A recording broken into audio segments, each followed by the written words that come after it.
بسم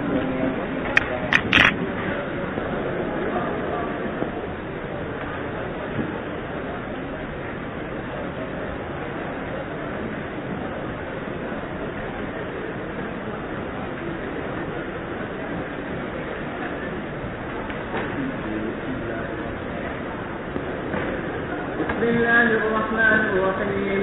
باب غرة أوطار.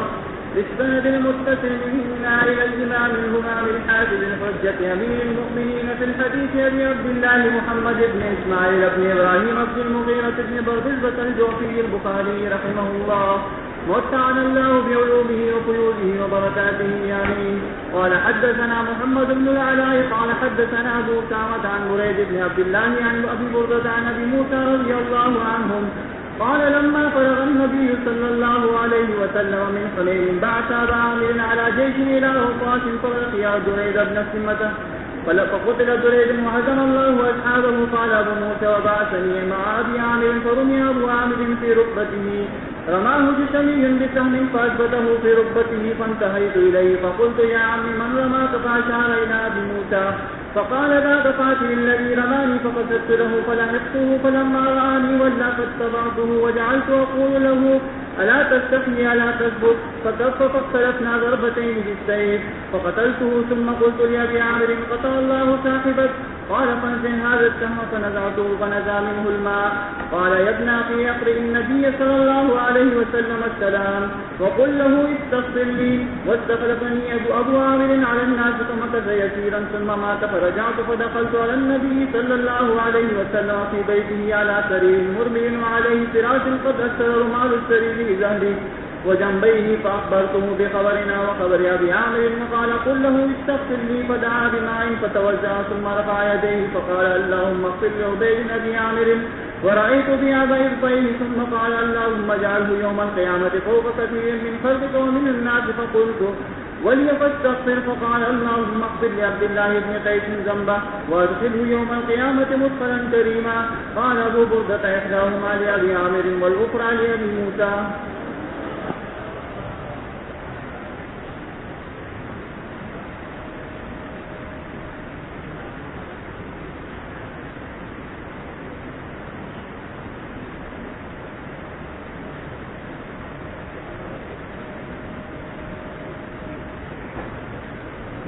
شروع ہوئی کہ غزوہ حنین کی کہ رسول اللہ صلی اللہ علیہ وسلم کا قبیلہ حوازن سے حنین کے مقام پر مقابلہ ہوا اور جو قصہ پیش آیا وہ کل کے سبق کے اندر گزر چکا. تو حنین میں حوازن شکست کھانے کے بعد پیچھے ہٹے اور کچھ حصہ ان کا چلا گیا اور طائف کی طرف اور کچھ لوگ جا کر طائف چلے گئے اور وہاں جا کر قلعے میں محصور ہو گئے.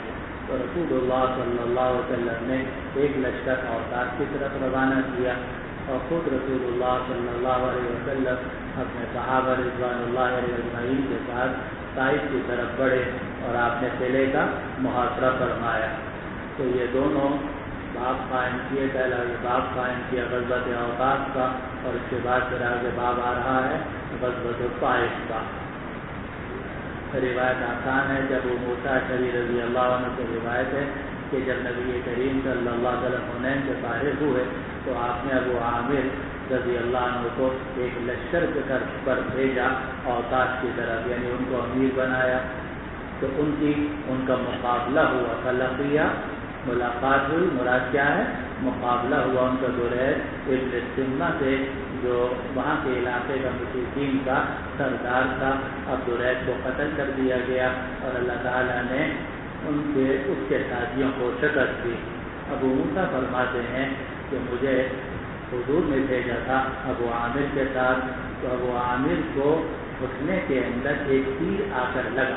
رومیہ ابو عامر کو ایک تیر مارا گیا ان کو گھٹنے کے اندر، اور تیر مارا تھا ایک جشمی آدمی ہے اور اس نے ان کے گھٹنے کے اندر اس کو جما دیا تھا. یعنی اس میں تیر زور سے لگا اور اندر گھستا چلا گیا. تو میں اپنے چچا کے پاس پہنچا اور میں نے عرض کیا کہ چچا آپ کو یہ تیر کس نے مارا ہے؟ تو انہوں نے ابو موسیٰ کی طرف اشارہ کیا. بولنا ان کے لیے مشکل تھا، اس وقت میں تکلیف بھی تھی. خون بھی نکل رہا تھا، تو انہوں نے اشارہ کیا کہ وہ فلاں کو جو آدمی نظر آ رہا ہے اس کی طرف اشارہ کیا، تو فاشارہ الی ابی موسیٰ، اشارہ کیا ابو موسیٰ کی طرف، کیا مطلب کہ تم اس کا پیچھا کرو، اس نے مارا ہے، اور یہ فرمایا کہ ذاک قاتلی، وہ ہے میرا قاتل جس نے مجھے تیر مارا ہے۔ ابو موسیٰ شریف فرماتے ہیں اب میں نے اس کا ارادہ کیا اور میں اس کے پیچھے لگا، جب اس نے مجھے دیکھا تو وہ بھاگا، اب میں اس کے پیچھے پیچھے چلا اور میں اس سے کہہ رہا تھا مجھے شرم نہیں آتی، جمتا کیوں نہیں، اللہ تستحیی اللہ تثبت، مجھے شرم نہیں آتی تو جمتا کیوں نہیں ہے۔ اب وہ رک گیا، اب بھاگنے سے اس نے اپنے آپ کو روک لیا۔ اب ہمارے دو درمیان دو تلوار کے ساتھ دو ضربوں میں اختلاف ہوا، اس نے بھی تلوار چلائی، میں نے بھی چلائی، تو میں نے اس کو قتل کر دیا۔ پھر میں نے آ کر اپنے چچا ابو عامر سے عرض کیا کہ اللہ تعالیٰ نے آپ کے قاتل کو قتل کر دیا ہے، فاحشہ ہے قاتل۔ وہ ابو عامر نے فرمایا کہ تم یہ تیر نکالو میرے گھٹنے سے، تو میں نے وہ تیر نکالا، فنزع منہ الماء، تو اس میں سے پانی نکلنے لگا، تو اوپر رگوں میں خون ہوتا ہے اور خون کے نیچے اندر پانی ہوتا ہے، تو ان پانی کے نکلنے سے ان کو اندازہ ہوا کہ معاملہ سنگین ہے اور زخم صرف اوپر نہیں ہے بلکہ اندر گہرائی میں جا چکا ہے۔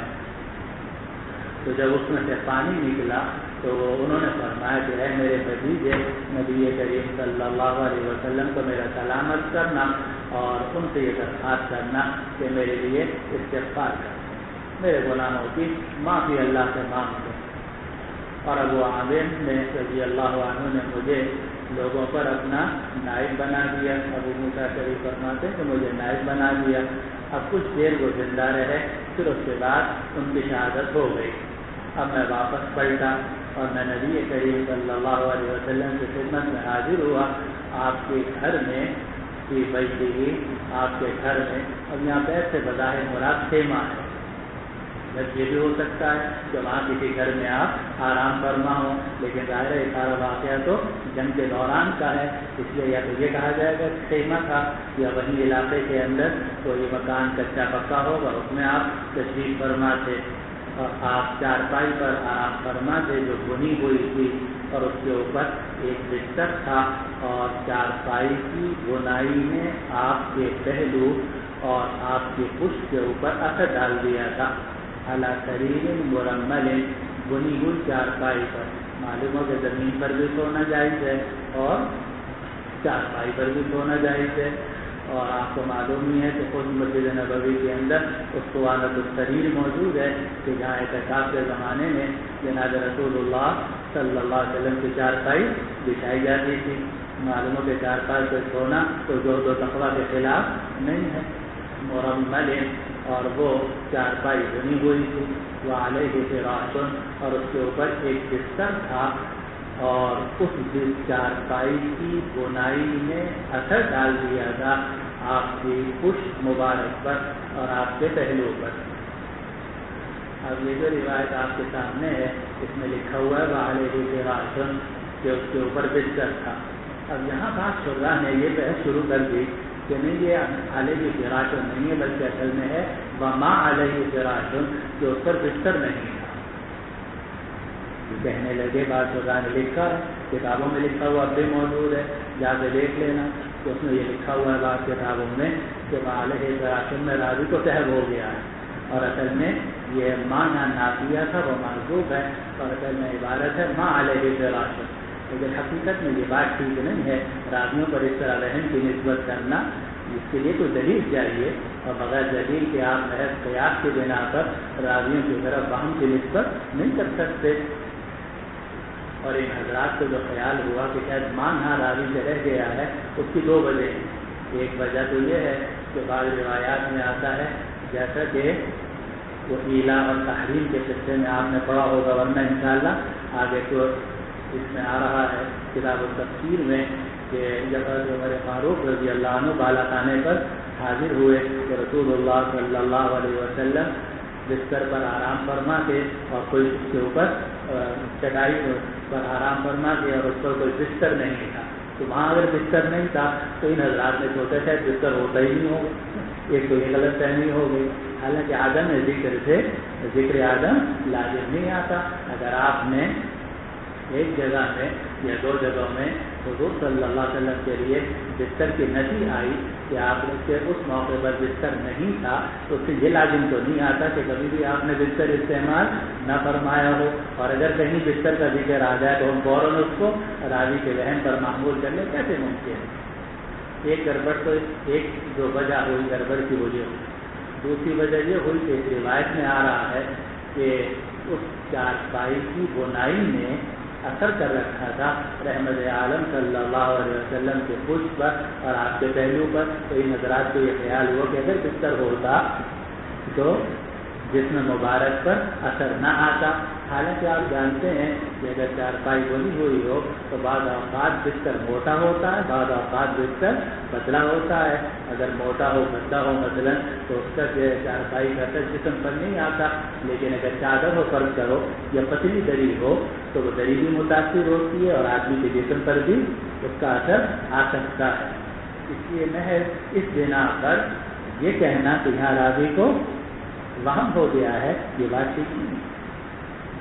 جب صاف موجود ہے کہ علیہ فراشن کہ اس کے اوپر بستر موجود تھا تو بس اس میں یہی سمجھنا چاہیے کہ اس وقت میں آپ نے جس چارپائی پر آرام فرماتے اس پر بستر بچھا ہوا تھا۔ ہاں اتنا معلوم ہوتا ہے کہ بستر جدید نہیں تھا بلکہ بستر ذرا پتلا تھا اور چارپائی کی بنائی نے اثر کر رکھا تھا آپ کی کچھ مبارک پر اور پہلوؤں پر۔ خیر جب میں حاضر ہوا تو میں نے حضور صلی اللہ علیہ وسلم کو خبر دی، اپنی خبر دی اور ابو عامر اپنے چچا کی خبر دی، اور میں نے عرض کیا کہ یا رسول اللہ استغفر لی، آپ میرے لیے بھی استغفار فرما دیجیے۔ تو حضور نے پانی منگایا، وضو کیا اور پھر رفع یدین کیا اور پھر فرمایا اللہم اغفر لی۔ اب اس سے ایک مسئلہ پھر وہ ثابت ہوا جو پہلے بھی عرض کیا گیا تھا کہ بعض چیزوں کے لیے وضو کرنا واجب تو نہیں ہوتا لیکن مستحب ہے۔ اگر آدمی اس مستحب پر عمل کر لے تو نور علی نور ہے۔ اب دعا جو ہے وہ آدمی بغیر وضو کے مانگ سکتا ہے، لیکن رحمت عالم صلی اللہ علیہ وسلم نے اس وقت وضو کیا۔ یہ جیسے ہم نے مثال دی تھی کہ بخاری شریف پڑھنے کے لیے وضو کرنا کوئی واجب نہیں ہے، لیکن طالب علموں کے لیے مستحب جو ہے گویا کہ واجبی کے درجے میں ہے۔ تو بعض اوقات مستحب کے لیے بھی وضو کیا جاتا ہے تو اس میں اس کا اثبات ہے۔ آپ نے دعا مانگی، آپ نے پانی منگوایا اور آپ نے وضو کیا اور پھر آپ نے اپنے ہاتھوں کو اٹھایا اور اس سے رفع یدین پہ دعا کا مسئلہ بھی ثابت ہو گیا کہ اگر ادعیہ معذورہ اوقات مخصوصہ میں نہ ہو، اگر ادعیہ معذورہ اوقات مخصوصہ میں نہ ہو تو اس میں رفع یدین مستحب ہے اور یہ سنت ہے جناب رسول اللہ صلی اللہ علیہ وسلم کی۔ لیکن اگر اوقات مخصوصہ امکن مخصوصہ میں اوراد مخصوصہ ہوں اس میں رفع یدین سنت نہیں ہے۔ چنانچہ مسجد میں آپ داخل ہوتے ہیں اللہم افتح لی، ابواب رحمت مسجد سے نکلتے ہیں، بیت الخلاء میں داخل ہوتے ہیں وغیرہ وغیرہ، یہ سب دعائیں ہیں اوقات مخصوصہ میں امکن مخصوصہ میں ادعیہ مخصوصہ کے ساتھ، تو اس میں رفع یدین نہیں ہے۔ لیکن اس کے علاوہ جو عام دعائیں ہیں ان میں رفع یدین مستحب ہے، واجب نہیں ہمارے ساتھ مستحب ہے۔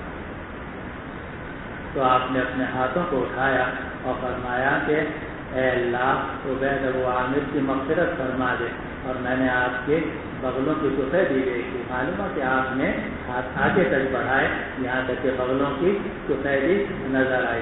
عام طور سے آدمی کی بغلیں کالی ہوتی ہیں، لیکن نبی کریم صلی اللہ علیہ وسلم کے جسم اثر کی یہ خصوصیت تھی کہ آپ کا رنگ بھی گورا تھا اور جو اندر کے جسم کے حصے پہ جو عام طور سے گورے لوگوں کے کالے ہوتے ہیں وہ بھی حضور صلی اللہ علیہ وسلم کے گورے تھے۔ اس کو راوی فرما رہے ہیں اور آئی تو بیاض صحیح، اور میں نے آپ کے بغلوں کی کا گورا پن دیکھا، اور پھر آپ نے فرمایا اے اللہ عبید ابو عامر کو قیامت کے دن اپنے بہت ساری مخلوق سے اوپر فرما دیجیے، یعنی مرتبے کے اندر۔ تب آپ نے دو دعائیں فرمائیں، اللہم اغفر لعبید ابی عامر واجعلہ فوق کثیر من خلقک ومن الناس۔ معلوم ہوا کہ دل سے دعا نکلے تو دو سطریں بھی کافی ہیں مولوی۔ فقلت ولی فاستغفر، میں نے عرض کیا کہ یا رسول اللہ میرے لیے بھی استغفار کر دیجیے، تو آپ نے میرے لیے دعا کی کہ اللہم اغفر لعبد اللہ ابن قیس ذنبہ وادخلہ یوم القیامۃ مدخلا کریما۔ ابو بردہ فرماتے ہیں ایک دعا آپ نے ابو عامر کے لیے کی اور دوسری دعا ابو موسیٰ اشعری رضی اللہ عنہ۔ بسم اللہ الرحمن الرحیم، باب غزوة الطائف في شوال سنة 8، قاله موسى بن عقبة بالسند المتصل منا إلى الإمام الهمام الحافظ الحجة أمير المؤمنين في الحديث أبي عبد الله محمد بن إسماعيل بن إبراهيم بن مغيرة بن بردزبة الجعفي البخاري رحمه الله تعالى ومتعنا بعلومه وفيوزه وبركاته آمين.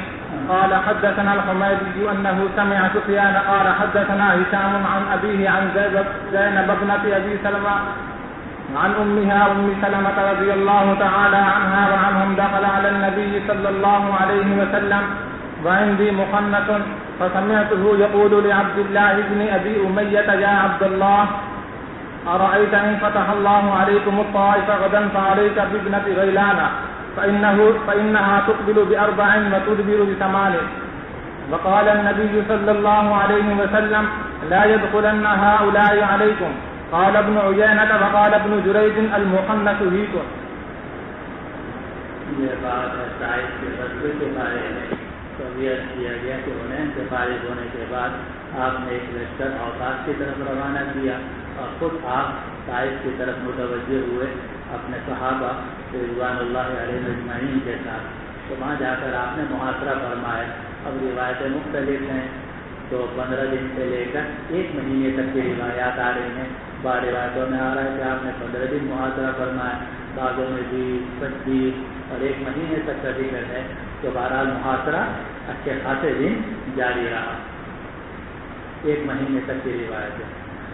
تو وہاں پہلا واقعہ یہ نقل کیا امام بخاری رحمۃ اللہ علیہ نے جو ان کی معیار پر اتر رہا تھا.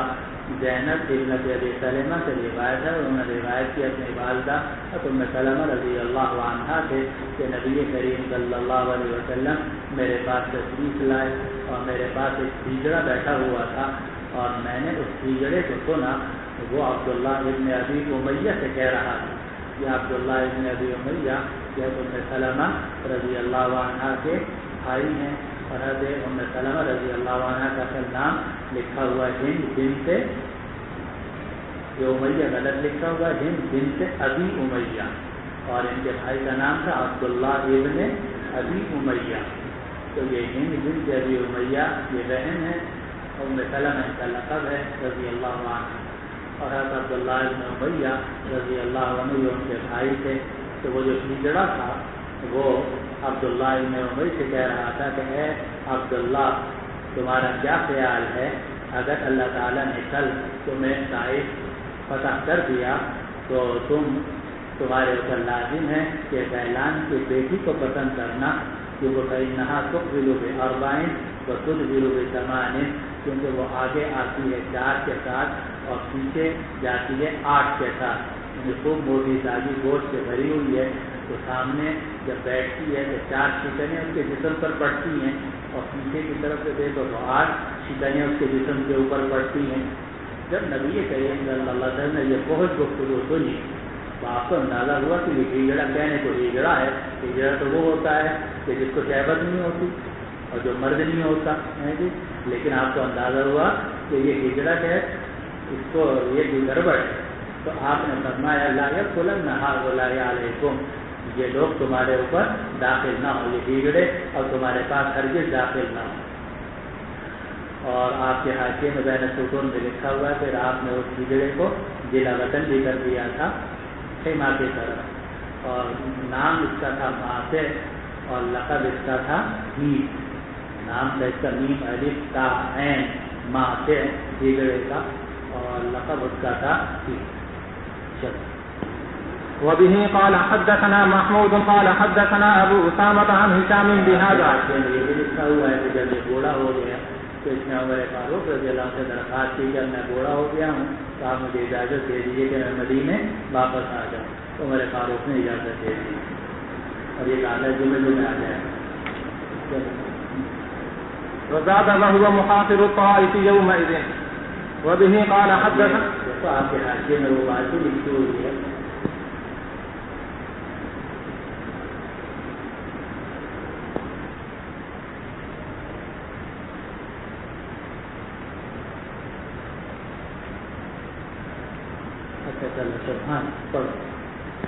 وبه قال حدثنا علي بن عبد الله قال حدثنا سفيان عن عمرو عن ابي العباس الشاعر الاعمى عن عبد الله بن عمر رضي الله تعالى عنه وعنهم قال لما خاطر رسول الله صلى الله عليه وسلم الطائف فلم ينل منهم شيئا قال انا قافلون ان شاء الله فثقل عليهم وقالوا نذهب ولا نصحه وقال مرة ندخل فقال اغدوا على القتال فغدوا فأصابهم جراح فقال إنا قافلون غدا إن شاء الله فأعجبهم فضحك النبي صلى الله عليه وسلم. وقال سفيان مرة فتبسم. قال الحميدي حدثنا سفيان كله بالخبر. اور یہ روایت ہے جس کو امام بخاری رحمۃ اللہ علیہ نے علی بن عبداللہ مدینی اپنے استاد سے نقل کیا اور یہ روایت معانان ہے. شروع میں تو تحدیث ہے لیکن حدثنا سفیان عن عمرو عن ابي العباس الشاعر الاعمى عن عبد الله بن عمر رضی اللہ عنہما. لیکن آگے سب سے آخر میں امام بخاری رحمۃ اللہ علیہ نے اس حدیث کو کر فرما دیا کہ قال الحمیدی حدثنا سفیان كله بالخبر. حضرت سفیان جب انہوں نے یہ حدیث سنی, حمیدی نے جب یہ سنی تو انہوں نے جو نقل کیا ہے وہ معانان انانا کے ساتھ نقل نہیں کیا بلکہ تحدیث اور اخبار کے ساتھ نقل کیا. یہ امام بخاری رحمۃ اللہ علیہ نے واضح کر دیا کہ اس کے اتصال کے اندر کوئی شک نہیں ہے اور یہ روایت صرف معانان نہیں ہے بلکہ تحدیث کے ساتھ ہی منقول ہے. روایت ہے عبداللہ ابن عمر رضی اللہ عنہما کی کہ جب رسول اللہ صلی اللہ علیہ وسلم طائف کا محاصرہ کیا فلم ینل منہم شیئا تو آپ نے ان سے کچھ حاصل نہیں کیا. آپ نے محاصرہ تو کیے رکھا 15 دن یا 1 مہینہ جتنا بھی روایتوں میں آ رہا ہے لیکن کچھ نہ ہو سکا. کئی مرتبہ حملے کیے گئے بلکہ آپ نے وہاں پہلی موقع پر من جنیت استعمال کی جو زمانے کی توپ سمجھ لو اس میں بڑے بڑے پتھر جو ہیں وہ پھینکے جاتے تھے تو من جنیت توپ کی شکل پہلی مرتبہ آپ نے وہ استعمال کی لیکن اس سے بھی فائدہ نہیں ہوا.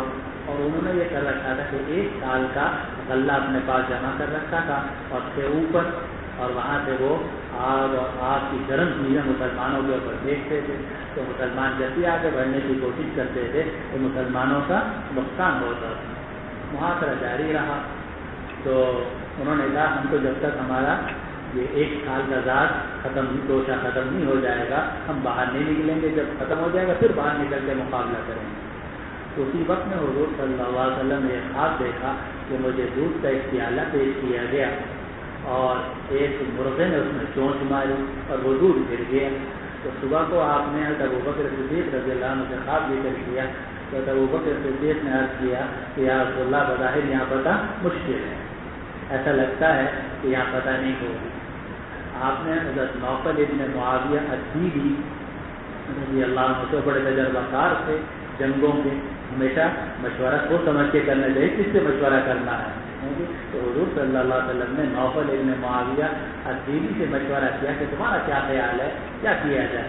تو انہوں نے کہا یا رسول اللہ لومڑی جو ہے وہ اپنے دل کے اندر پھٹ کے اندر ہے, اگر آپ ٹھہرے رہیں گے تو کبھی نہ کبھی پکڑ ہی لیں گے اور اگر آپ چھوڑ کے بھی چلے جائیں تو آپ کا کیا نقصان ہے. جو انہوں نے کہا ان کا بھی مشورہ سے اندازہ ہوا کہ یہاں رہنے میں زیادہ فائدہ محاصرے میں زیادہ فائدہ نہیں. تو جب یہ خواب بھی اور مشورہ بھی ہو گیا اندازہ بھی آپ کو ہوا کہ فی الحال فتح مشکل ہے اور وجہ ظاہر تھی کہ اللہ سبحانہ و تعالیٰ نے ان کو اسلام کی دولت عطا کرنی تھی جیسا کہ بعد میں وہ خود مسلمان ہو کر آ گئے تھے اور آپ نے ان کو دعا بھی دی تھی کہ اللہم اہد ضعیفا اے اللہ ان لوگوں کو ہدایت عطا فرما دے. تو اس وقت میں آپ کا یہ محاصرہ جو ہے اس سے کچھ حاصل نہیں ہوا. اس کو راوی نے کہا فلم ینل منہم شیئا تو حضور کو ان سے کچھ حاصل نہیں ہوا. تو آپ نے فرمایا کہ انا قافلون انشاءاللہ بھائی اب ہم انشاءاللہ واپس جائیں گے. فثقل علیہم لیکن جو صحابہ تھے ان پر یہ بات بڑی بھاری گزری کہ بغیر پتہ کہ ہم واپس چلے جائیں. وقالوا نذهب ولا نفتح اور ایک روایت میں نقفل ولا نفتح دونوں کا معنی ایک ہی ہے کہ ہم واپس چلے جائیں اور فتح ہو بغیر فتح کے ہم واپس چلے جائیں. آپ نے فرمایا ٹھیک ہے کل پھر حملہ کرو. اغدوا علی القتال، صبح کو پھر حملہ کرو. فغدوا، اب صبح کو انہوں نے حملہ کیا. فاصابهم جراح، تو اس روز بڑے زخم مسلمانوں کو لگے.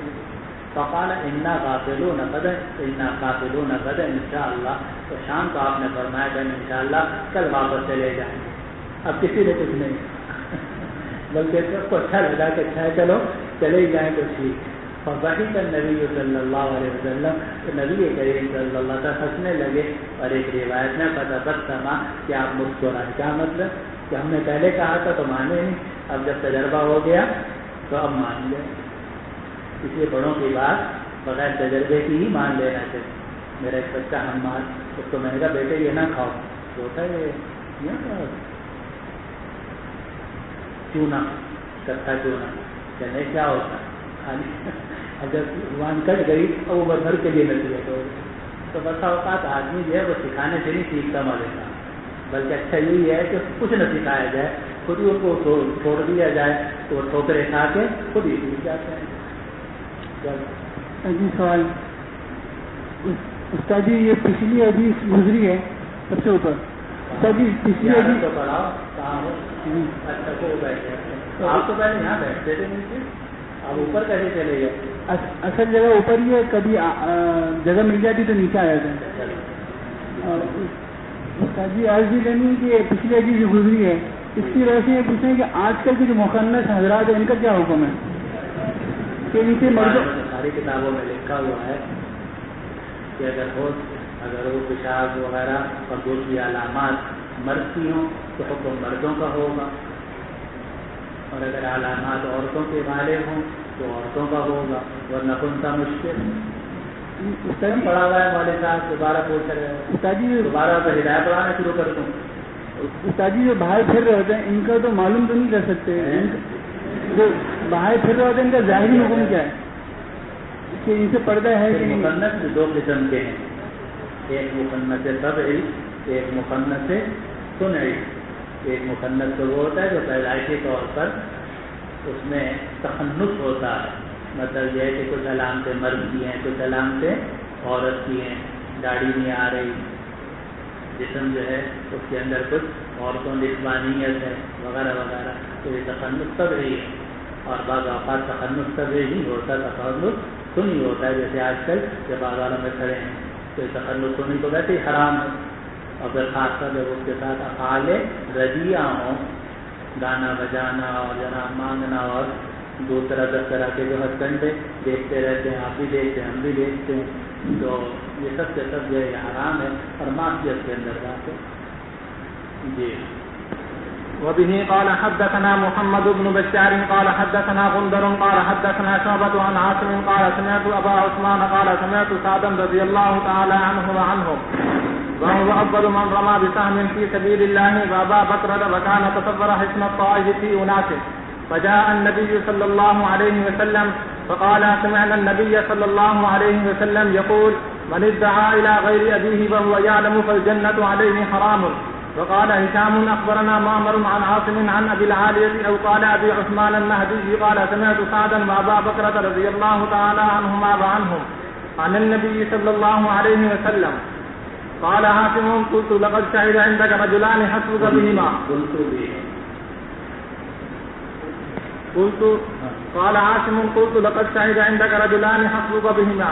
قال أجل أما أحدهما فأفضل من رمى بسهم في سبيل الله وأما الآخر فنزل إلى النبي صلى الله عليه وسلم ثالث 23 من الطائف.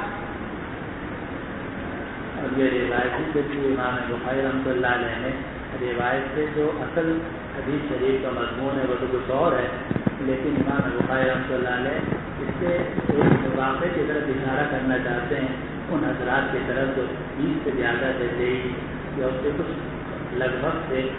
یہ حضرات تھے کہ جو طائف کے قلعے سے اتر کر اسلام لائے اور حضور صلی اللہ علیہ وسلم کے لشکر میں شامل ہو گئے تھے. تو ان میں صحابی ہیں حضرت ابو بکر رضی اللہ عنہ، تو وہ بھی تھے اور ان کے ساتھ 22-23 آدمی اور بھی تھے.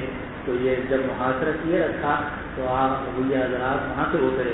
اب قلعے سے اترنا، کیونکہ پہلے تو قلعے کی دیوار پہ چڑھنا پڑتا ہے اور پھر قلعے کی دیوار سے نیچے اترنا پڑتا ہے، تو انہوں نے اس کے لیے چرخی استعمال کی، وہ جو کنویں کے ڈول والی چرخی ہوتی ہے، اس کی رسی بڑی مضبوط ہوتی ہے، وہ استعمال کی اور وہ لٹکا کے پہلے اوپر پہنچے، پھر لٹکا کے اس چرخی کے ذریعے سے نیچے آئے۔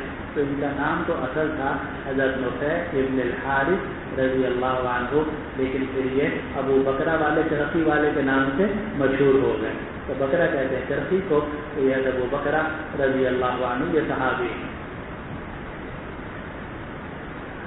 اور یہ بیٹے ہیں حارث بن کلدہ کے، اور حارث بن کلدہ کا ذکر شاید آپ نے پڑھا ہوگا کہ یہ ایک طبیب تھے نصرانی، مسلمان، ان کا اسلام ثابت نہیں ہے حارث بن کلدہ، بلکہ حضرت سعد بن ابی وقاص رضی اللہ عنہ جب بیمار ہوئے اور دل کی تکلیف ہوئی تو غشی تھی، حضور صلی اللہ علیہ وسلم تشریف لے گئے، تو آپ نے فرمایا، آپ نے سینے پر ہاتھ رکھا تو ٹھنڈک اندر تک محسوس ہوئی، آنکھیں کھولی، دیکھا حضور تشریف لائے ہوئے ہیں، تو حضور صلی اللہ علیہ وسلم نے فرمایا انک رجل مفقود، تمہیں دل کی تکلیف ہے، ائت الحارث بن کلدہ اخا بنی ثقیف، تم حارث بن کلدہ کے پاس جاؤ جو قبیلہ بنو ثقیف کا سے تعلق رکھتا ہے، فإنہ یتطبب، وہ طبیب بنتا ہے، فإنہ یتطبب، باب تفاعل آپ نے استعمال کرنا، وہ طبیب بنتا ہے، اور اسے یہ کہو کہ وہ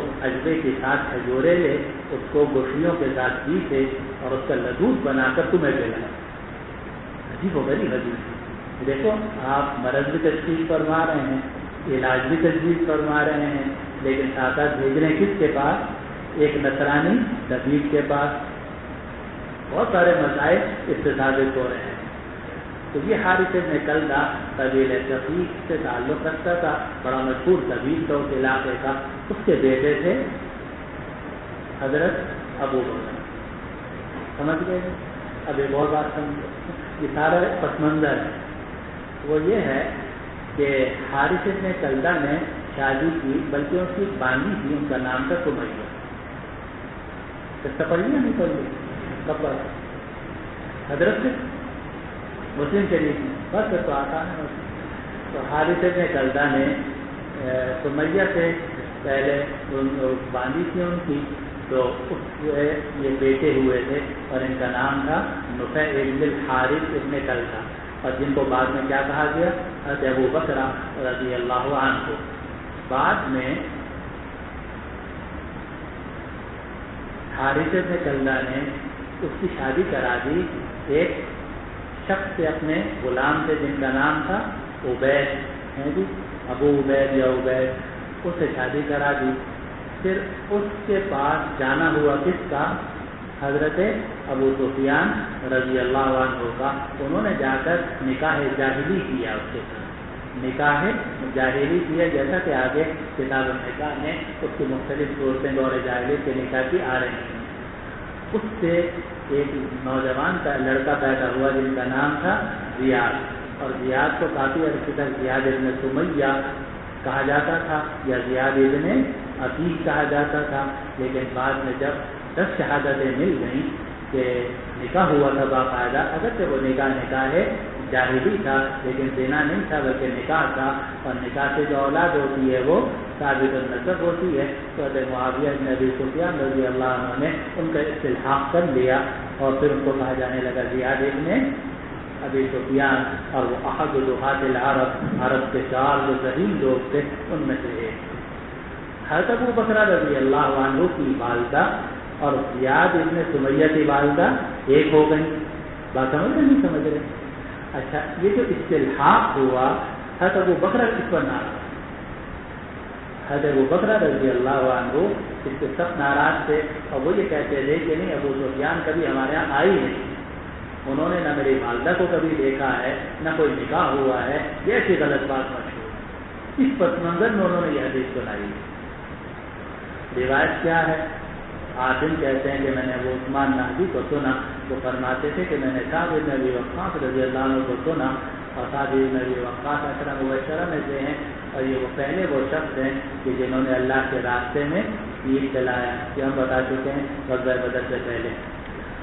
تو سعد بن ابی وقاص کو سنا اور ابو بکر رضی اللہ عنہ کو سنا، اور ابو بکر وہ صحابی ہیں کہ جو دیوار پھلان کے طائف کے قلعے کی دیوار پھلان کر کچھ لوگوں کے ساتھ نبی کریم صلی اللہ علیہ وسلم کی خدمت میں آئے تھے۔ یہ جو دو بڑے صحابی فقالا، اور یہ دونوں صحابی کہتے ہیں سعد بن ابی وقاص بھی اور ابو بکر بھی رضی اللہ عنہ کہ ہم نے نبی کریم صلی اللہ علیہ وسلم کو سنا، آپ فرماتے تھے کہ جس نے اپنے باپ کے علاوہ کسی اور کی طرف نسبت کی اور حال یہ ہے کہ وہ جانتا ہے کہ یہ میرا باپ نہیں ہے اور جنت والے حرام، تو اس کے اوپر جنت حرام۔ معلوم ہوا کہ اپنے آبا و اجداد کے اندر تبدیلی کرنا یا اپنے نسب میں تبدیلی کرنا حرام۔ اسی لیے اگر کوئی شخص جو ہے وہ فاروقی نہیں ہے اور فاروقی لکھے، سید نہیں ہے مگر اپنے آپ کو سید لکھے، علوی نہیں ہے علوی لکھے، بنو ہاشم سے تعلق نہیں رکھتا مگر ہاشمی لکھے، یا قبیلہ قریش سے تعلق نہیں رکھتا مگر اپنے آپ کو قریشی لکھے، عرفان بات صاف کرنی چاہیے، حق بات تو حق بات ہے۔ تو جو آدمی جو ہے اپنے ماں باپ کی اور آبا و اجداد کے نسب کے اندر تبدیلی کرتا ہے، رسول اللہ صلی اللہ علیہ وسلم نے فرمایا پر جنت والے حرام، اس کے اوپر جنت حرام۔ ہمارے پاس روایتوں میں پڑھا ہوگا آپ نے ترمذی کی روایت میں کہ من ادعى الى غير ابيه فعليه لعنة الله والملائكة والناس اجمعين لا يقبل منه صرف ولا عدل، یہ بھی حدیث آتی ہے۔ تو یہ دونوں حضرات یہ فرماتے ہیں کہ جس نے اپنے باپ کے علاوہ کسی اور کی طرف نسبت کی اور حال یہ ہے کہ وہ جانتا ہے کہ یہ میرا باپ نہیں ہے تو جنت اس کے اوپر حرام۔ حاتم فرماتے ہیں کہ میں نے کہا کہ آپ کے پاس تو ایسے دو آدمیوں نے یہ خبر دی ہے، گواہی دی ہے کہ وہ دو آدمی ہی کافی ہیں۔ کہا ہاں، ان میں سے ایک صحابی عشرہ مبشرہ میں سے ہیں اور یہ وہ ہیں جنہوں نے اللہ کے راستے میں تیر چلایا، اور دوسرے وہ ہیں جو نبی کریم صلی اللہ علیہ وسلم کی طرف اتر کر آئے تھے 23 حضرات کے اندر طائف کے قلعے۔ چلو۔ وبه قال حدثنا محمد بن العلاء قال حدثنا ابو اسامة عن بريد بن عبد الله عن ابي بردة عن ابي موسى رضي الله تعالى عنه وعنهم قال كنت عند النبي صلى الله عليه وسلم وهو نازل بالجعرانة بين مكة والمدينة ومعه بلال، فأتى النبي صلى الله عليه وسلم أعرابي فقال ألا تنزل لي ما بعثتني؟ فقال له أبشر، فقال أكثرت علي من أبشر، فأقبل على أبي موسى وبلال كهيئة الغزبان فقال رد البشرى، فأقبل أنتما قال قبلنا، ثم دعا بقدح فيه ماء فغسل يديه ووجهه فيه ومج فيه، ثم قال اشربا منه وافرغا على وجوهكما ونحوركما وابشرا، فأخذ القدح ففعلا، فنادت سلمة من وراء الستر أن أقبلا لأمكما، فأفضلا لها منه طائفة فأفضلا لها منه طائفة۔ ابو موسیٰ اشعری رضی اللہ عنہ فرماتے ہیں کہ میں نبی کریم صلی اللہ علیہ وسلم کی خدمت میں حاضر تھا اور آپ جعرانہ کے مقام پر ٹھہرے ہوئے تھے مکہ اور مدینہ کے درمیان، اور آپ کے ساتھ حضرت بلال رضی اللہ عنہ بھی تھے۔ تو نبی کریم صلی اللہ علیہ وسلم کی خدمت میں ایک دیہاتی آیا اور کہا الا تنجزوا لی ما بعثتنی، کہ آپ مجھے نہیں دیں گے وہ جس کا آپ نے وعدہ کیا تھا۔ انجاز کے معنی وعدہ پورا کرنا، حاجت پوری کرنا۔ آپ نے فرمایا ابشر، تم بشارت حاصل کرو۔ یہ عرب بولتے ہیں، آج بھی اس کا بڑا رواج ہے ابشر ابشر۔ ابشر کا مطلب یہ ہے کہ بس انشاءاللہ یہ کام ہو جائے۔ تو آپ نے اسے فرمایا ابشر کہ تم بشارت حاصل کرو، کام ہو جائے گا۔ فقال قد اکثرت علیہ میں ابشر۔ اب دیہاتی تو دیہاتی ہوتا ہے، آپ کو پتا دیہاتی کا اپنا اسٹائل ہوتا ہے۔ تو اس نے کہا قد اکثرت علیہ میں ابشر، آپ نے ابشر بہت زیادہ کہا ہے، یعنی آپ تو اکثر ابشر ہی فرما دیتے ہیں۔ تو رسول اللہ صلی اللہ علیہ وسلم ابو موسیٰ اشعری اور بلال حبشی رضی اللہ عنہ کی طرف متوجہ ہوئے کہیئۃ الغضبان، جیسا کہ غصے میں ہوتے ہیں۔ ظاہر بات غصے والی ہے، تو غصہ تو آتا ہی ہے۔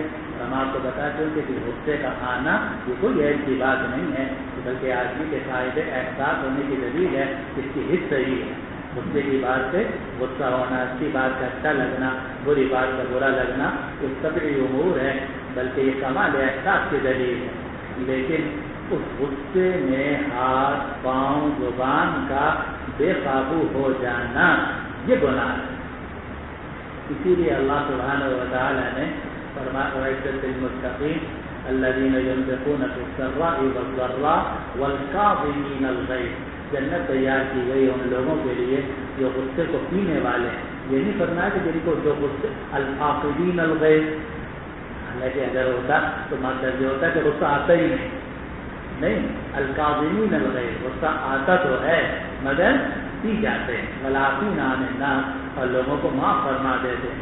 تو رحمت عالم صلی اللہ علیہ وسلم کے سامنے جب کوئی ناگوار بات ذکر کی جاتی تو آپ کو غصہ آتا، بس اوقات آپ کا چہرہ مبارک غصے سے سرخ ہو جاتا. اور بعض روایتوں میں آتا اتنا غصہ آتا کہ ایسا لگتا کہ آپ کے رخساروں کے اندر انار نچوڑ دیا گیا ہے. لیکن مجال ہے کہ کبھی رحمت عالم صلی اللہ علیہ وسلم کی زبان مبارک سے کبھی کوئی لفظ تک نکلا ہو یا ہاتھ یا کوئی اور آپ نے اس کا اظہار فرمایا ہو.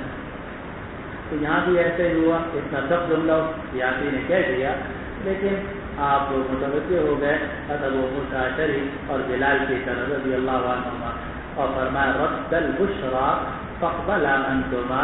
اس نے تو اس بشارت کو رد کر دیا ہے، چلو تم قبول کر لو. حضور نے اسے کہا تھا اب شیر، اور اس نے اس ابشر کو رد کر دیا. تو آپ نے فرمایا اس دیہاتی نے تو رد کر دیا ہے لیکن تم دونوں قبول کر لو. قالا قبیل، تو ان دونوں نے کہا کہ ہم نے قبول کر لیا. تو آپ نے ایک پیالہ منگوایا، اس میں پانی تھا. اب آپ نے اپنے ہاتھوں اور چہروں کو دھویا، اس میں کلی بھی کی، اور پھر فرمایا تم دونوں یہ پانی پی لو اور اپنے چہروں اور اپنی گردن اپنے سینے کے اوپر ڈال لو اور بشارت حاصل کرو. ان دونوں نے وہ پیالہ لے لیا، دونوں نے ایسا ہی کیا. پردے کے پیچھے سے ام سلمہ نے پکارا. ام سلمہ دیکھ رہی تھی. معلوم کہ عورتوں کا مردوں کو دیکھنا بھی نفسی جائز ہے، جبکہ فتنے کا اندیشہ نہ ہو.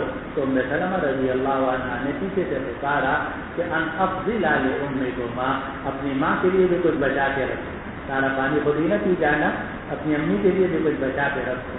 تو افضل لہا منہ طائفۃ، تو ان دونوں حضرات نے اس پانی سے کچھ حصہ بچا دیا. طائفہ سے مراد حصہ، اس میں سے کچھ حصہ بچا. دیہاتی کو دیہاتی ہوتا ہے. اور خانجی رحمۃ اللہ علیہ کے پاس ایک دیہاتی آیا، تو کچھ بات ہوئی، اس نے کہا کبیڑا. تو آپ نے بولا تو کبیڑا کیا کہا، لفظوں میں بول دیا. تو حضرت خانجی رحمۃ اللہ نے فرمایا کہ بھائی کبیڑا کسے کہتے ہیں. تو اس نے کہا کہ میں تجھے سمجھاتا ہوں، میں تجھے سمجھاتا ہوں. اور کہا کہ فرض کرے تیرا باپ مر جائے اور تیری ماں مجھے کر لے. تیرا باپ مر جائے اور تیری ماں مجھے کر لے، یعنی مجھ سے شادی کر لے، اور تو اس کے ساتھ آئے تو کو بیٹھا ہوگا. تو ہر شامل آپ نے فرمایا بھائی ایسا سمجھا کہ ساری عمر نہیں بھولے گا.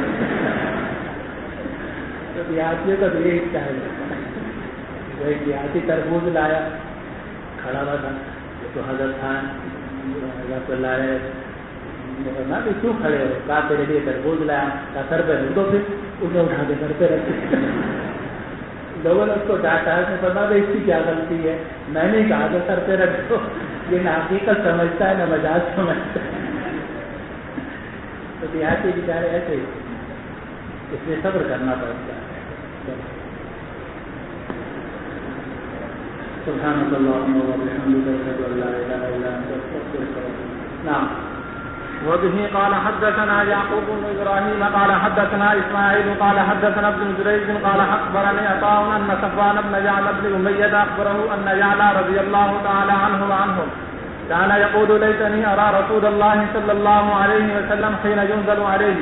قال فبين النبي صلى الله عليه وسلم بالجعرانة وعليه ثوب قد أذل به معه فيه ناس من أصحابه، إذ جاءه أعرابي عليه جبة متزمخ بطيب فقال يا رسول الله كيف ترى في رجل أحرم بعمرة في جبة ما تزمخ بالطيب؟ فأشار عمر إلى يعلى بيده أن تعال. فجاء يعلى فأدخل رأسه فإذا النبي صلى الله عليه وسلم محمر الوجه يغط كذلك ساعة ثم سري عنه. فقال أين الذي يسألني عن العمرة آنفا؟ فالتمس الرجل فأتي به فقال أما الطيب الذي بك فاغسله 3 مرات وأما الجبة فانزعها ثم اصنع في عمرتك كما تصنع في حجك. حدیث تو آپ نے حضرت سے پڑھ لی. بسم الله الرحمن الرحيم. بالسند المتصل منا الى الامام الهمام الحافظ الحجة امير المؤمنين في الحديث ابي عبد الله محمد بن اسماعيل بن ابراهيم المغيرة الجوفي البخاري رحمه الله ومتاعنا بعلومه وقيوده وبركاته امين. قال حدثنا موسى بن اسماعيل قال حدثنا وهيب قال حدثنا عمرو بن يحيى عن عباد بن تميم عن عبد الله بن زيد بن عاصم رضي الله عنه قال لما أطاع الله على رسوله يوم حنين انقسمت الناس في المعلق في قلوبهم ولم يعط الأنصار شيء فكأنهم وجدوا إذا لم يصبهم ما أصاب الناس أو كأنهم وجدوا إذا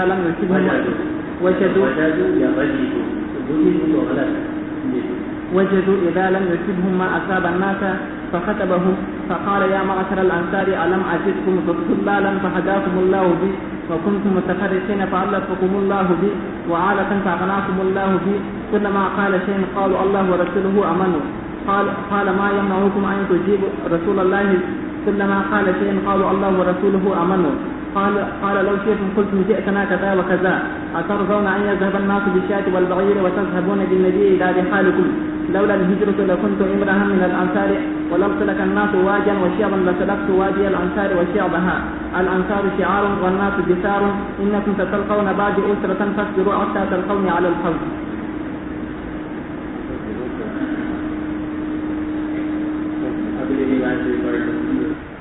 وبه قال حدثني عبد الله بن محمد قال حدثنا هشام قال أخبرنا معمر عن الزهري قال أخبرني أنس بن مالك رضي الله عنه وعنهم قال ناس من الأنصار حين أعطى الله على رسوله ما أعطى من أموال هوازن فتفك النبي صلى الله عليه وسلم يعطي الرجال 100 من الإبل فقالوا يغفر الله لرسول الله يعطي قريشا ويتركنا وسيوفنا تقتل من دمائهم.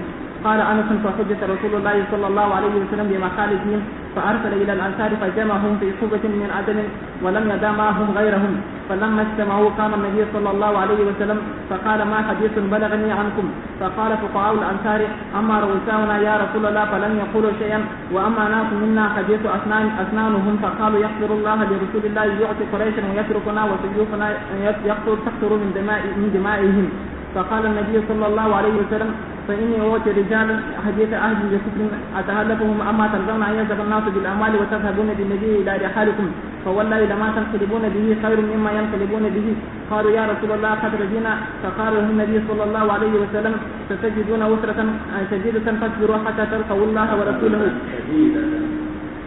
أسرة شديدة فاصبروا حتى تلقوا الله ورسوله فإني على الحوض. قال أنس فلم يصبروا. اثرا بھی ہے دوسرا بھی ہے تیسرا بھی ہے تینوں طرح کو پڑھنا اثرا زیادہ بہتر ہے. پہلے روایت ہے عبداللہ بن زید بن عاصم سے رضی اللہ عنہ کہ جب رسول اللہ صلی اللہ علیہ وسلم نے جب اللہ تعالیٰ نے حضور کو حنین والے دن مال سے عطا فرمایا تو آپ نے لوگوں کے اندر تقسیم کیا معلقۃ القلوب میں اور آپ نے انصار کو کچھ نہیں دیا. پرانے مہاجرین کو بھی آپ نے کچھ نہیں دیا, انصار کو بھی کچھ نہیں دیا, اور جو لوگ نئے نئے مسلمان ہوئے تھے ان کی تعلیم قلب کے لیے آپ نے ان کو بہت کچھ دیا. چنانچہ زید الخیل اور صفوان ابن امیہ, ابو سفیان ابن حرب ابن امیہ وغیرہ ان حضرات کو جو نئے نئے مسلمان ہوئے تھے فتح مکہ کے موقع پر ان کو حضور صلی اللہ علیہ وسلم نے بہت کچھ دیا اور انصار کو کچھ نہیں دیا. تو یہاں آ رہا ہے ولم یعطی الانصار شیئا, حالانکہ حقیقت یہ ہے کہ نہ انصار کو دیا تھا اور نہ مہاجرین قدامہ کو دیا تھا. تو گویا کہ ان صحابہ ان انصار کو غصہ آیا یا رنج ہوا کہ ان کو نہیں پہنچتی وہ مال غنیمت جو لوگوں کو پہنچی ہے, یا ان کو غم ہوا کہ جب ان کو نہیں پہنچی جو لوگوں کو مال غنیمت پہنچا تو آپ نے ان کو خطبہ دیا اور فرمایا اے انصار کے گروہ, کیا میں نے تم کو گمراہ نہیں پایا تھا کہ اللہ نے تمہیں میری وجہ سے ہدایت دی اور تم متفرق تھے, اللہ تعالیٰ نے میرے ذریعے سے تمہارے دلوں کو جوڑ دیا. اللہ تعالیٰ نے تمہیں کیا میں نے تمہیں فقیر نہیں پایا تھا کہ اللہ تعالیٰ نے میری وجہ سے تمہیں دینا عطا کیا. جب کبھی آپ کوئی بات فرماتے تو صحابہ عرض کرتے کہ اللہ رسول ہی کا زیادہ احسان ہے. آپ نے فرمایا تمہیں کس چیز نے روکا ہے کہ تم بھی حضور کو جواب دو؟ یعنی میں نے تو اپنے احسانات ذکر کر دیے کہ میرے آنے سے اللہ سبحانہ و تعالیٰ نے تمہیں عزت عطا فرمائی. کہاں یہ شرک تھا, کہاں وہ مدینہ منورہ بن گیا, کہاں وہ اوس اور خزرج کی لڑائیاں ختم نہیں ہوتی تھی 100 سال سے, اور حضور صلی اللہ علیہ وسلم کی برکت سے وہ تعلیم قلب ہو گئی. کہاں یہ حال تھا کہ انصار جو تھے وہ یہود سے دبے ہوئے تھے اور ساری حکمرانی اور مال و دولت سارا یہودیوں کے پاس تھا. حضور صلی اللہ علیہ وسلم کی برکت سے سارے یہودی مدینے سے چلے گئے اور ان کے سارے اموال جو ہیں وہ انصار کے پاس آئے. تو اللہ تعالیٰ نے تمہیں عزت عطا کی اور تم دشمن سے اللہ نے میری وجہ سے تمہیں جوڑ دیا, اور تم فقیر سے اللہ تعالیٰ نے تمہیں میری وجہ سے غنی کر دیا. تو انصار نے کہا بالکل یا رسول اللہ آپ کا احسان ہے ہم پر, آپ کا اللہ کا اس کے رسول کا ہمارے اوپر احسان. آپ نے فرمایا کہ تمہیں کس چیز نے روکا ہے کہ تم رسول اللہ کو جواب دو جب کہ وہ کوئی بات کہیں. کلما قال شیئا قالوا, جب کبھی وہ کوئی بات کہتا ہے, یعنی میں کہتا ہوں تو تم کہتے ہو اللہ و رسولہ امن, کہ اللہ رسول کا زیادہ احسان ہے. قال, آپ نے فرمایا لو شئتم قلتم, اگر تم چاہو تو وہ کہہ سکتے ہو, تم یہ کہہ سکتے ہو کیا جئتنا کذا و کذا, کہ تم آپ ہمارے پاس آئے تو ایسے اور ایسے تھے. اب وہ یہاں روایت میں نہیں ہے, لیکن بیہقی اور نسائی کی روایت میں وہ الفاظ ہیں جو آپ کے حاشی میں بھی لکھے ہوئے ہیں کہ حضور صلی اللہ علیہ وسلم نے خود ان کو ذکر فرمایا کہ اگر تم میری بات کے جواب میں اپنی بات کہنا چاہو تو تم بھی کہہ سکتے ہو. کیا کہہ سکتے ہو؟ اگر تم چاہو تو کہہ سکتے ہو اما واللہ لو شئتم لقلتم فصدقتم وصدقتم وصدقتم. اگر تم کہو گے تو سچ بولو گے, سچ بولو گے, سچ بولو گے. کیا کہو گے؟ تم یہ کہہ سکتے ہو کہ اتیتنا مکذبا فصدقناک ومخذولا فنصرناک وطریدا فآویناک وعائلا فواتیناک. اگر تم چاہو وہ ان کے جو دلائل ہو سکتے تھے یا ان میں سے نوجوانوں کے دلوں میں جو دلائل آ سکتے تھے یا شیطان ان کے دل میں بطور وسوسے کے ڈال سکتا تھا, وہ سارے دلائل حضور صلی اللہ علیہ وسلم نے ذکر فرما دی. تم چاہو تو یہ کہہ سکتے ہو, یہ کہہ سکتے ہو, یہ کہہ سکتے ہو. لیکن پھر آپ نے فرمایا کیا تم یہ پسند کرتے ہو کہ لوگ بکریاں اور اونٹ لے کر جائیں اور تم نبی صلی اللہ علیہ وسلم کو اپنے قداموں میں لے جاؤ؟ اگر ہجرت نہ ہوتی تو میں انصار کا ایک آدمی ہوتا. کیا مطلب؟ ٹھیک ہے, میں نے ان کو ابو سفیان ابن حرب ابن امیہ رضی اللہ عنہ, زید الخیل اور ان حضرت عثمان ابن امیہ رضوان اللہ علیہ اجمعین کو آپ نے 100 اونٹ دیے, ایک ایک آدمی 100 اونٹ. فرمایا کہ ان لوگوں کو میں نے اونٹ دیے ہیں, بکریاں دی ہیں, ٹھیک ہے, لیکن کیا تم اس بات کو پسند نہیں کرتے ان کو میں بکریاں اور اونٹ دوں اور میں خود تمہارے ساتھ چلوں؟ تو کیا تمہیں یہ پسند نہیں ہے؟ پھر آپ نے فرمایا اگر ہجرت نہ ہوتی تو میں انصار کا ایک آدمی ہوتا. اور فرمایا کہ اگر لوگ کسی وادی اور گھاٹی میں چلیں گے تو میں انصار کی وادی اور گھاٹی میں چلوں گا. اور اس میں روایت میں تو نہیں ہے, لیکن وہاں آپ نے شاید پڑھا ہوگا المحیا محیاکم والممات مماتکم, زندہ رہوں گا تمہارے ساتھ زندہ رہوں گا, اور موت آئے گی تمہارے ساتھ موت آئے گی. حضور صلی اللہ علیہ وسلم نے انصار کو فرمایا کہ لوگوں کو پیسے لینے دو, بکریاں اور اونٹ لینے دو, میں تمہارے ساتھ. اور پھر فرمایا الانصار شعار والناس دثار, انصار شعار ہیں اور لوگ جو ہیں وہ دثار ہیں.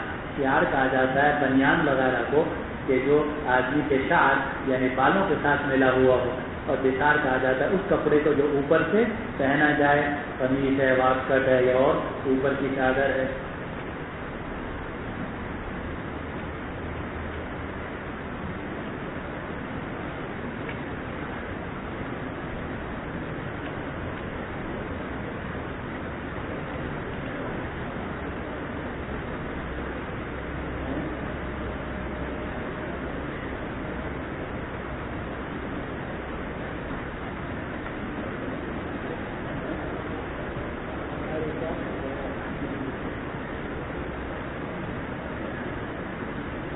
فرمایا انصار شعار ہیں اور لوگ جو ہیں وہ دثار ہیں. تم وہ لباس ہو جو آدمی اپنے جسم کے ساتھ ملا کے رکھتا ہے, اور باقی جو لوگ ہیں وہ تو اوپر کے دکھاوے کے